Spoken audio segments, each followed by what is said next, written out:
हरिशरणम।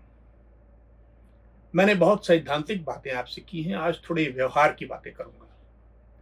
मनुष्य की आस्था दृढ़ कैसे होती है, ये एक बड़ा बड़ा प्रश्न रहता है। शास्त्र पढ़ते हैं तो बहुत तरह के चमत्कारों की बात पढ़ते हैं, बहुत तरह के और किस्से पढ़ते हैं, लेकिन मैं आपको कुछ किस्से ऐसे बताऊंगा जो मैंने खुद देखे और सुने हैं। आपने राम नाम की महिमा बहुत सुनी होगी, बार बार सुनी होगी। बहुत जगह, कई प्रदेशों में, कई शहरों में राम नाम बैंक हुआ करते हैं, जहां लोग कॉपियों में श्री राम का नाम लिखकर लाल कलम से भेजते हैं। कोई 1 लाख, कोई 10 लाख, कोई 1 करोड़, ऐसे संकल्प लेकर वो लिखता है। कोई मनोकामना पूर्ति के लिए लिखता है, कोई यूं ही प्रेमवश लिखता है।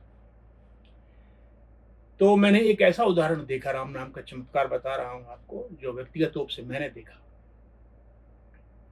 और काफी दिन पहले की बात हो गई, 2 दशक पहले की बात होगी ये।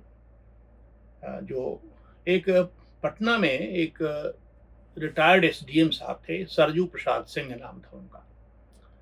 और उनके एक पुत्र से मेरा बड़ा अच्छा घनिष्ठ मैत्री का संबंध था। उनके यहाँ मैं जाता आता रहता था। बड़े साधु पुरुष थे, रिटायर्ड एसडीएम थे, लेकिन माँ दुर्गा के बड़े भक्त थे। उनके कक्ष में बहुत बड़ी तस्वीर रहती थी माँ दुर्गा की, और बड़ी आराधना करते थे उनकी वो, लेकिन राम नाम लिखते थे। अब आप सोचें कि राम नाम का दुर्गा जी से क्या संबंध हुआ। दुर्गा दुर्गा क्यों नहीं लिखते थे वो? इसलिए कि शास्त्रों में और तमाम जगहों पे बताया जाता है कि राम नाम से बढ़कर कोई औषधि नहीं है, जहां तक नाम का सवाल है। और आप राम से सिर्फ दशरथ के पुत्र का नाम मत समझिए। कबीर के राम दशरथ के पुत्र राम नहीं है, वे निर्गुण राम है। राम ईश्वर का भी नाम है। राम जो अयोध्या में पैदा हुए, दशरथ के पुत्र, नामकरण राम के रूप में हुआ, उसके पहले से राम नाम की महिमा है। वाल्मीकि ने उनके जन्म के पहले राम नाम लिया था और सिद्धि प्राप्त की थी। इसलिए राम किसी भी संप्रदाय के भक्त के लिए उचित राम है। और भगवान शिव भी ऐसा कहते हैं कि राम नाम का ही जप करते हैं। राम नाम सरल है बोलने में, और राम का नाम जब लेते हैं तो एक ऐसे व्यक्ति का चित्र उभरता है जो आदर्श हैं, सभी के आदर्श हैं, मर्यादा पुरुषोत्तम भी है। और उनके स्मरण मात्र से, उनके चरित्र के स्मरण मात्र से व्यक्ति पवित्र हो जाता है। तो राम का नाम आप जिस भाव से लीजिए, दशरथ पुत्र के रूप में लीजिए या निर्गुण राम के रूप में लीजिए, ब्रह्म के रूप में लीजिए, राम नाम की महिमा अमोघ है। और इसका उदाहरण मैं आपको देता हूं कि मैंने क्या देखा। सरजू प्रसाद सिंह जी लगातार आराधना में लगे रहते थे अपने कक्ष में। वीतराग पुरुष, उनके पिता उनसे भी वीतराग से, देखा था, मेरा सौभाग्य था उनको देखने का। तो उन्हें पार्किंसंस की बीमारी हो गई थी, हाथ हिलने लगे थे उनके। इसके लिए उन्होंने काफी उपचार किया, एलोपैथी में जो भी ट्रीटमेंट है, समृद्ध व्यक्ति थे, उन्होंने किया, लेकिन वो दूर नहीं होता। कहते हैं वो छूटता नहीं है पार्किंसंस। एलोपैथी में दवाई उसकी नहीं है, सिर्फ उसका कुछ नियंत्रण हो सकता है और कुछ दिनों तक आपकी उम्र बढ़ सकती है। लेकिन उसमें भी उन्होंने राम नाम लिखना नहीं छोड़ा। वो जो हिसाब वाली कॉपी होती है ना, चौकोर खंडे उसमें हुआ करते हैं, उसमें यदि आप लिखेंगे राम नाम प्रत्येक खंडे में, तो आपको पता चल जाएगा एक पन्ने में कितने खंडे होते हैं, तो आप पन्ने गिन के पता कर सकते हैं कितनी बार लिखा। तो उन्होंने जब देखा कि लिख रहे हैं तो दिक्कत, फिर भी वो लिखते रहते थे। पार्किंसंस में हाथ हिलता था, फिर भी वो लिखते थे। एक समय ऐसा आ गया कि लिखना असंभव हो गया उनके लिए।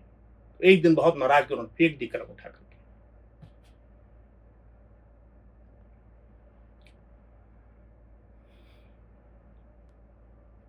कहा कि चलो, जब तुम नहीं चाहते तो मैं तुम्हारा नाम नहीं लिखूंगा।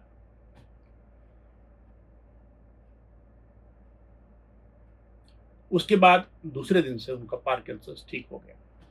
सिद्धांत की बात करें तो राम नाम या कोई भी नाम लिखने में और जाप करने में क्या फर्क है? जाप आप जब भी करेंगे तो आपका मन कहीं ना कहीं भटकता रहता है। और जाप के सिद्धांत जान लीजिए कि जब भी आप जाप करते हैं तो यदि जाप के साथ 2 चीजें और होती हैं तो बहुत उत्तम फल मिलता है। फल का मतलब सांसारिक फल की बात मैं नहीं कर रहा हूं। जिस उद्देश्य से प्रेम का भगवान का उद्देश्य है तो वही ज्यादा मिलता है आपको। कामना के लिए तो वो भी ज्यादा सिद्ध होती है। तो अगर आप राम राम कर रहे हैं और बीच में गृहिणी कहती है भाई जरा सा परवल लेके चले आओ, खत्म हो गया है, तो वो उसका भटकाव हुआ। महात्मा जी आश्रम में अपने बैठ के जब रहे करें, अरे भाई बहुत लोगों का भंडारा है, क्या कर रहे हो, अनाज आया कि नहीं आया, दिमाग भटक गया वहां से। इसी प्रकार और तरीके से दिमाग भटकता है। लेकिन जब आप लिखने बैठते हैं राम राम, तो आप देखेंगे दिमाग नहीं भटकता। टेबल कुर्सी पे बैठ जाइए और वो कॉपी ले लिए, इसमें गणना रहती है कि इसमें इतने खंदे बने हुए हैं और उन खंदों में लिखिए राम, राम, राम, राम। आधे घंटे में लिखिए, देखिए क्या फल होता है। अद्भुत फल होगा आपके लिए। चाहे मनोकामना सिद्धि का फल हो और चाहे भगवान के प्रेम के निष्काम प्रेम की सिद्धि का फल हो। हरे शरणं